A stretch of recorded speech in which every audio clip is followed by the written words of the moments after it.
Are you overwhelmed by the sheer number of techniques and concepts there are to learn and master in jiu-jitsu? It feels defeating when all of these things you have learned aren't coming together as you would like during live training.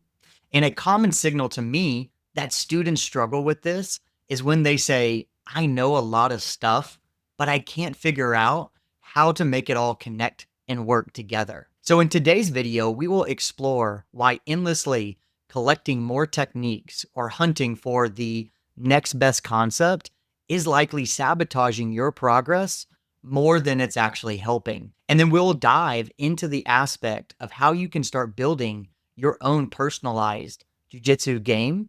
So that way you can hopefully start transforming your jiu-jitsu from randomness to one that's more aligned with you. So stick around. Let's get into it right now. Before we dive in, if you like learning more about jiu-jitsu on a weekly basis, then make sure you hit the subscribe button and click the bell icon so that way you never miss the latest video whenever it comes out. In case you are new here, my name is Chasen Hill. I'm a jiu-jitsu black belt with 16 years of training and coaching experience. And this means I've been in that exact same spot that you're in currently. I've experienced the same issue of being overwhelmed by the endless amounts of information myself. And this always made me feel like I knew a bunch of stuff I could do. However, I wasn't always sure when I should or when I was actually going to be able to use it specifically. Looking back on it now, I just honestly had no outline or sketch for my jiu-jitsu game. So when I see students struggling with these exact same challenges, my goal is to shift their mindset from saying, I know 70 ways to do a knee cut, but I can't finish any one when I'm actually on top, to confidently saying, well, I have two solid knee cuts that feed into my overall game. So how do you start moving from just randomly collecting information to beginning to build your very own personalized jiu-jitsu game? Step one is to first establish some sort of blueprint for what you would like your game to look like. Now, one of my biggest issues when building my own game was that I lacked cohesion and connectivity. It was as if I had all the right tools and materials to build a house, but I lacked a blueprint to follow. My game lacked harmony because I didn't take the time to think about it as a whole and really begin to create a basic outline. So could you imagine if you invested a large amount of your time and money into building your own custom house, but you said, screw it, I don't need any foresight or blueprints to make sure everything is accounted for. Now, I'm not a builder, but I'm sure there would be some major issues with that approach moving forward. The same goes for your jiu-jitsu game. If you don't take the time to think about your progress as a whole, sketching it out, you will end up doing a lot of the work without knowing whether what you're building will be cohesive and a strong foundation for what you desire throughout your time in jiu-jitsu. Step two is to sketch a personalized game and not a generic one. So many students try to copy or model the exact game of their favorite grapplers down to the T. Now, 100%, we can add certain elements of what they do to our own game. However, I just recommend that you ask this question to make it a more personal one. Does this align with me and my body type? Now, your body type factors in things like your age, size, physical attributes, so on and so forth. Because what works perfectly for your favorite grappler may not necessarily work perfectly for you and your goals and your body type. So it doesn't always provide a perfect curated pathway specifically designed for you. So don't force yourself to master a technique that doesn't feel natural or really fit with your body. You'll just continue to get more frustrated and possibly give up on training altogether. So how do you shift to a more personal game? Well, I recommend evaluating your current landscape first before you start construction. Now, returning back to our house building analogy from earlier, you need to know the lay of the land that you're building on before erecting your structure or building your game. I don't care if you've been training for 6 months or 6 years, you have some sort of game already developed.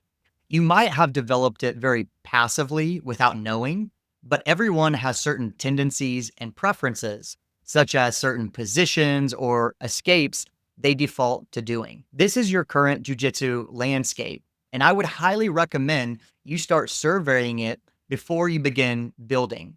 And I can't count the number of times I've pointed out a pattern to a student that they weren't aware of. It happens all the time. So I guarantee you have some habits or tendencies you aren't aware of. Once you have a better understanding of your own landscape, you can start building accordingly. You can plan around your weakest spots and you can start leveraging the things that you actually do well. What is more personal than incorporating these aspects, right? Let me know down in the comments below. Have you ever felt like you've had tools and the materials, but no blueprint? Or have you ever been trying to force things that just don't feel right for your game? Let me know down in the comments below. I try to read each one and respond to them personally. Quick side note, I'm hosting a free live case study on August 23rd to show you how effective this strategy was for one of my students. If that's something you'd be interested in, you can find the link down in the description below where you can register. Now, let's get back into the video. So let's talk about the first stages of building your personalized game. I recommend assigning what I refer to as planned defaults or go-tos based on 3 or 4 of your most common scenarios or situations you're experiencing. Now, the 3 or 4 you pick might look very different from someone else's depending on what you're currently experiencing. So for example, if you're always getting your guard passed, assigning a single default recovery strategy from the 4 or 5 that you might know, maybe you're able to achieve the full mount position extremely frequently, pick a go-to submission you could instantly start working toward completing. If you took the time to survey your current landscape, as we discussed earlier, this should be pretty straightforward. And really the main difference here is that you should be consciously selecting what you would like to do during each of these situations. I refer to this as skilled instinct. And so the goal over time should be to make these planned defaults ingrained habits, which allow you to think less and actually react faster. What you're doing right now may not be what you would ideally like your game to be. However, the first stage of change is to actually be aware and to start to think about it. The last big piece of advice I'll share with you about building your own game is to think about how it all connects together. There is this classic cliche saying in jiu-jitsu that everything is connected. While this saying is true, some aspects create more cohesion than others. So for example, if you ideally like to play from top, you better have strong takedowns and guard passes that feed into your preferred top game. If you are a bottom player, then you better be excellent at recovering the guard position and threatening from the bottom positions. Over time, you should definitely become competent in both areas. Absolutely. But first, you should start by selecting one of these subsections and see what you can connect together and get to work. This is how you get off the random rolling roller coaster and get onto a clear track plan and build a truly fluid and effective and personalized game. As you learn more and develop, so can your game. But it's much easier to update and refine it when you already understand it. So we've covered why just learning more might be stalling your progress and how building a personalized game is the real answer. But how does this actively look in practice? How does a student go from being overwhelmed to having a clear system for their game that helps them think less and react faster? Well, that's where you can join me live on August 23rd as I'm hosting a free case study where I'll be breaking down exactly how one of my students who faced these exact same problems went from feeling totally lost and overwhelmed to having a clear and strategic personalized jiu-jitsu game in just 90 days. And what they're doing is applying these exact same principles that I covered here today.